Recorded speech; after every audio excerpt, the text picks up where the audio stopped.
Yeah, well, welcome to our podcast. We're pretty fortunate this time. We're kind of working the year in and how the year went. And so we're down here at Junction TN7, Ag City, a little piece of heaven on Junction TN7, here with Ron Highley. And we're going to talk a little bit about the crops this year and how they did and why they did what they did and what we can do to make them better.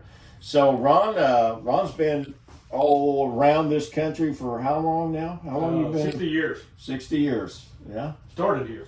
Never left. Started, never left. And Ron, you might just give, I know a lot of people know you on the podcast, but just a little history. You kind of worked at FSA or whatever you call it now. Well, it's still FSA. The old timers call it ASCS. Yes, I started there when I was 17 and had a 40-year career. So retired 3 years, almost 2.5 years ago. So now I'm farming full time. That's my job now. So that's I'm not sure. That's kind of tough times this year. Well, and that's what we're going to talk a little bit about. We started and we talked a little bit about what things are going to look like here, a podcast here several months ago. And this is just kind of a cleanup of what happened this year and what you've seen on your farms and what you've seen at other people's farms and kind of how the farmer is actually faring out here, going into the 2026. And you hear a lot of things, Ron, about of course, I've been a farmer, so I know the difference between too much rain and not enough rain is about 2 weeks, and we're always complaining about something. That's our job. Is prices are too high, or I guess we price it too low. They're never, and the weather's too hot, so we have plenty to complain about. But we're really blessed with a lot of things like the federal crop programs and some of the things that we've had as far as the government subsidy has been fantastic. So just looking at your crop, how's things look at your location? Well, so this year I had really good wheat, really good beans, and just probably less than average corn. Okay. But, talking to most people, I think they probably had pretty above average corn and maybe average soybeans. That's kind of what I heard. There's not many people that grow wheat anymore, so I really don't know what other people's wheat did. But that's kind of what I've heard is average beans, good corn. And that's about 3 years in a row that we've had really good corn in this county. That's right. Which is fortunate for Cass County because we don't have Iowa dirt. No. But we've had some really good crops, which is, with the low prices we've had, we need every bushel of that to kind of pay for that corn crop because it's not cheap to put in anymore. No, and I look at the corn crop, and it's what you just said is absolutely right. It takes up around 200 bushel corn to make it work right now. Yeah. And then everything below that. It starts eating into the margins, the profits, what you're going to be able to do, how you're going to spend your money for next year. So, look to me like right now that around here, the goal and the really good dirt stuff was kind of 200 bushel, any 185 to 220, 30. It's kind of where that really good dirt was at this year on a lot of farms. Yeah, which is amazing because. Well, you got some stuff on the records on rainfall. Rainfall. Now, back in so this would have been about 2013 or 14. We had a county average that was less than 100 bushel because we'd had the drought of 11, we'd had the drought of 12, and so now I don't know what county average now, but it's significantly higher than that. But just 10 years ago, we had a county average less than 100 bushel because of a series of weather, problems. But I read my rain gauge this morning, and this is what I kind of knew this in the back of my mind, but we raised the crop we did this year on 3/4 of normal rainfall. That's awesome. On my farm, every time we got really, really dry, we get a half an inch. And it was enough to just keep us going.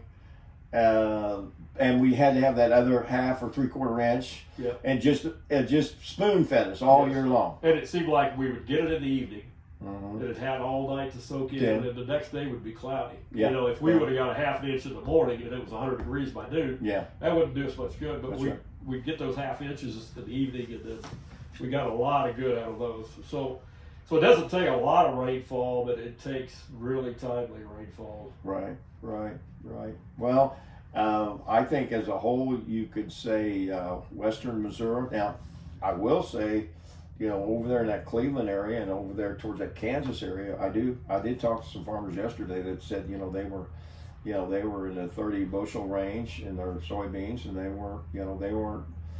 were just a little over 120 bushel on their corn. Yeah. So there's some spots They've got some pretty thin dirt over there, but they also, over that area, which may not have done that much good, but they got like a 6-inch rain around 4th of July. I don't know. I mean, it seems like we got a half an inch or something when they got a toad string over there. But then you go east of here, you get to Clinton or you get to Sedalia, and they had a lot less rain than we did. Yeah, so they did. They had some really not good crops over there too. So, well, what I'm hearing from the guys at the seed house over here, you look at North Missouri, our beans, our really good beans here are in the 60s, mid 60s, 65, 66. And then, the average beans on really good soil looks like it's, in the high 40s up to, maybe the mid 50s.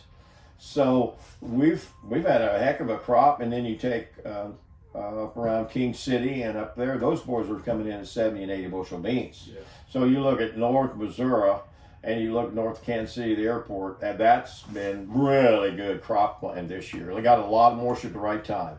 Yeah. Well, so a few years ago, when you hit 50 bushel, you had something. Absolutely. And that's genetics and everything else we're doing now. That's 50 bushel is. Yeah. I mean, that's kind of like 150 bushel corn. Right. That standard's moved up now. So.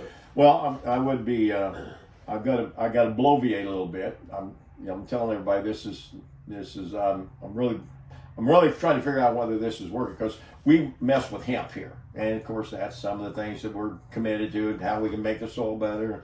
All things. This is the hemp discussion, but I will say that one of my plots this year, where we had irrigated soybeans and we had dryland beans and we had that all in hemp and stuff last year, we had a tremendous increase in yield. And I'm going back and checking those numbers because if I said them, then people would like, oh, this guy's full of BS.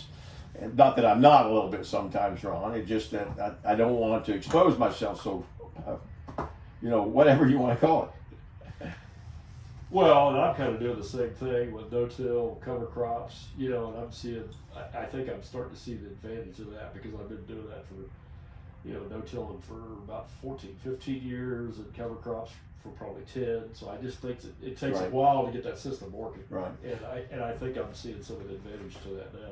Well, I think we're going to have a short break, but just in all on this part of the session, I think you could say Cass County is alive and well, and our farmers are not bad shape. And then we're going to come back and talk about what we think is going to happen in 2026. And we'll talk maybe just a little bit about government programs and things that's going on, and some things that our farmers can actually sink their teeth in, and maybe create some more income streams. Yep. So, Ron, we'll be right back in just a couple of minutes.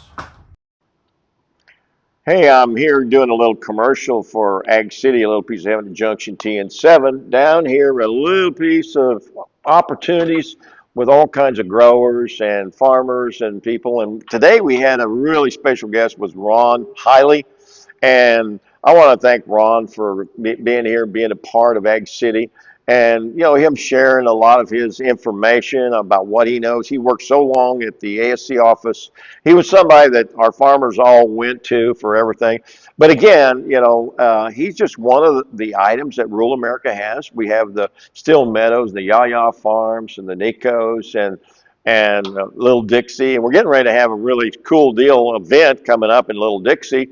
Up there with the Chamber of Commerce. So we're really trying to get this Visitors Bureau open. I'm sitting here today in the Visitors Bureau waiting on doing some other things. So we'll get back to Ron, but I wanted to give our whole team, everybody in Ag City a plug. We're getting ready to go into the holidays, and it's just a great time. So thank you, and we're going to get right back to Ron Highley.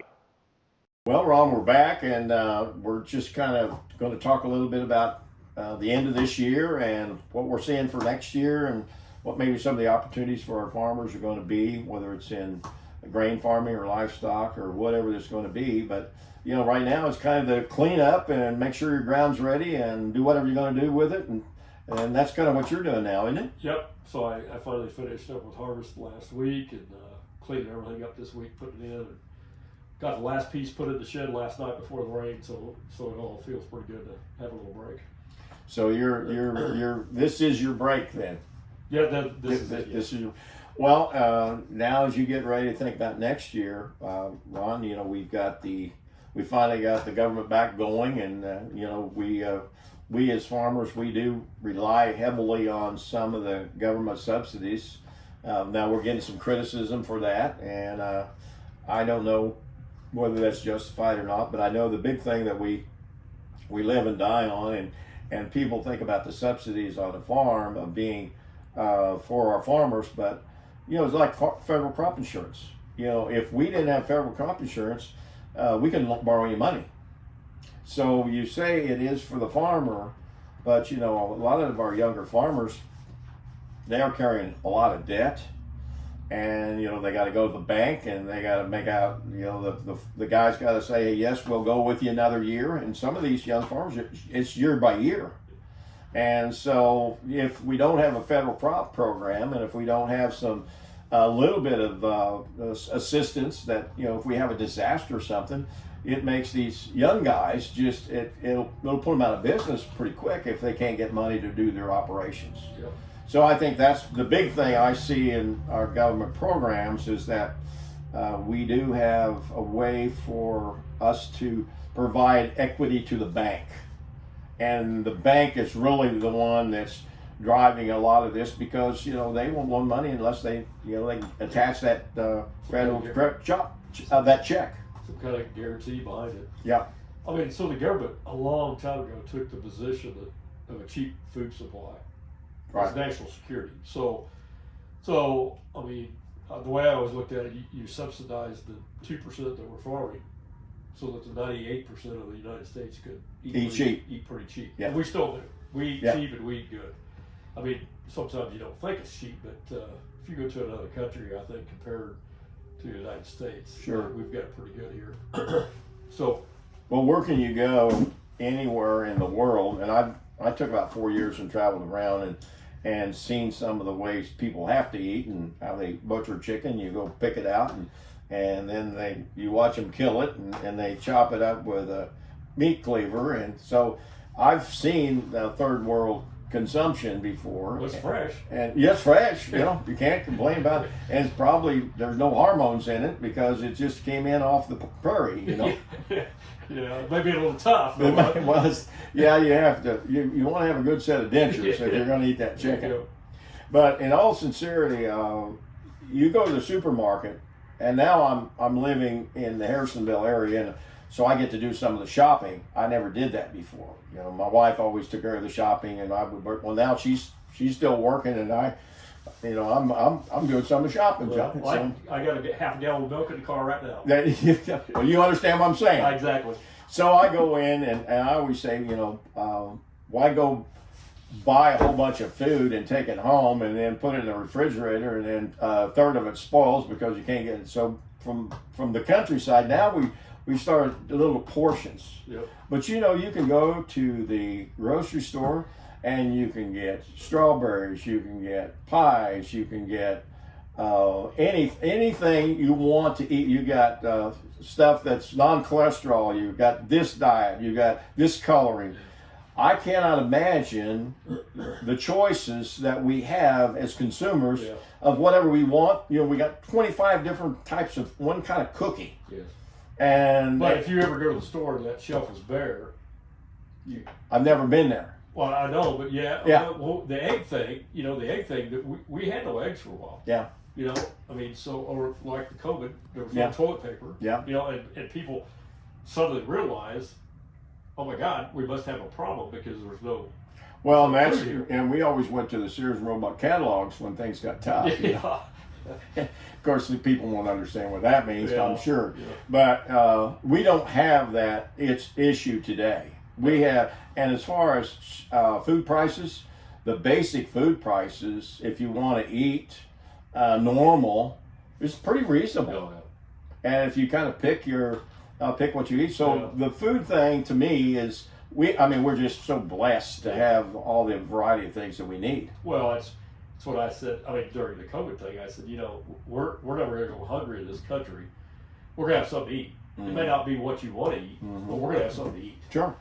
Sure. I mean, we've got enough support and farm agriculture in this country that we'll have something to eat. We always will. So what are the things you see that maybe Uncle Sam was going to be? Well, I don't know. Just what I read. I'm retired, so I don't. When I talk to the folks at the office, I think they're talking about a 1-year extension of the farm bill now. Right. Which it ran out in 2023, so they haven't been able to get a farm bill done in 3 years. Yeah, 3 years. Mm-hmm. So they're going to extend it again, maybe. And there is so I think there is some disaster programs coming out real quick, and I mean they've had some disaster programs that were based off crop insurance. So there's going to be some disaster programs coming out for guys that maybe had a loss, but it didn't qualify for crop insurance. Right, sure. So between your guarantee and your actual loss, there's going to be a little bit of money there. Then there's also, I think there's some money coming along because of the tariffs and what's happened with prices, since. Well, I've been hearing just through my circles that, of course, right now the big issues is getting the cost down. Gasoline today is $2.51. Yep. And that's decent compared to what we were a couple months ago. And now you're looking at other things that are coming down in price, so prices do look a lot more friendly. And so what I've been hearing is that some of those subsidy monies is going to come in, and I think they do recognize that the relationship with China and some of the other countries have been kind of hard on parts of our agriculture. And so I'm hearing that there's going to be some subsidy things or some support for the things that we may be getting dinged up a little bit on the export programs. But what other country in the world could you live in where they try to take, okay, we got to keep this cheap food policy going. We got to keep these farmers out there. What do we got to do to help these young farmers? And so is there any new programs for young farmers? I don't think anything other than what we already have in the farm bill, which is, there's loans and there's other things for beginning farmers. Mm-hmm. But I don't know that there's anything new coming along. Mm-hmm. Mm-hmm. See, there used to be a program, and when I was young, of course, we didn't get on it, but I know some young farm families that have. They can get a reasonable loan, like a 30-year loan at a low interest rate, and so is that an FHA? Well, it used to be FHA. It's actually FSA now. Okay. But yes, that's still available. They've got direct loans that's lower interest rate. They also work with commercial banks. Right. And subsidize the bank a little bit to help them out on the interest rates and that kind of thing. So that's to get. We've got a lot of farmers getting age on them, and then of course the big thing is how do you get the next generation introduced to the farm. And of course, when there's so many things going on in the city or some other place where you get another job, trying to keep your young people down on the farm, It's not easy. Yes, farm help is really tough right now. Yeah, I understand it is, and so that's another thing that. We want to invest in is our youth. We want to invest in young people. We want to get them educated. We want to be staying in the operation. And then we also want, when it's time to roll that over, that it doesn't all get ate up in taxes and ate up in ways that, the young people can't afford to take over the farm operation. Yep. So there seems to be some support in that. And of course, there's a lot of criticism that goes along with it, because everybody thinks they're taking, some of the farmers are taking advantage of this, and I don't see it that way. Well, most farmers are land rich Yeah. poor. Yeah, yeah, yeah. Because can't cash that in. They won't cash that in until they pass it on and Right. pass that on to somebody else. And that's just the way we're built. Yeah. We don't like to pay taxes, and and we're not going to sell anything to have to pay taxes on it. But that's so that's the only way a younger generation can get started in farming. And I got 4 grandkids, and I hope one of them wants to take over our farm. I don't know that they're actually going to be doing the farm, but I hope at least one Stays in the family. stays in the family Sure, and yeah, manage yeah. the farm. Because I farm, but I also work all my life, Mhm. and that's the only way that any of my grandkids are going to be able to take over our farm Sure. if they're working somewhere else. It's Well, just- there's an old saying, for a farmer, you live poor and die rich. yeah. And all your assets basically in the land or stuff that you saved. We've been farming, we've been here on this corner farming and doing business for 52 years. And, and our kids, they've had to figure out ways to get this thing, and we've had to figure out how to move it to the next generation. And now they're doing the same thing. They're trying to figure out, and of course, there's nothing more, I think, valuable than for a mom and dad to see what they've done all their life go on, not get sold off to a convenience store. Yeah. So, well, hey, listen, we've kind of swapped a lot of things. Is there anything you'd like to share on this podcast on kind of a little optimism other than, hey, life is good? Well, hey, farming's still great. Sometimes we don't make the money. Like you said, we always complain about something. Yeah. And things we can always have better yield, we can always have better prices.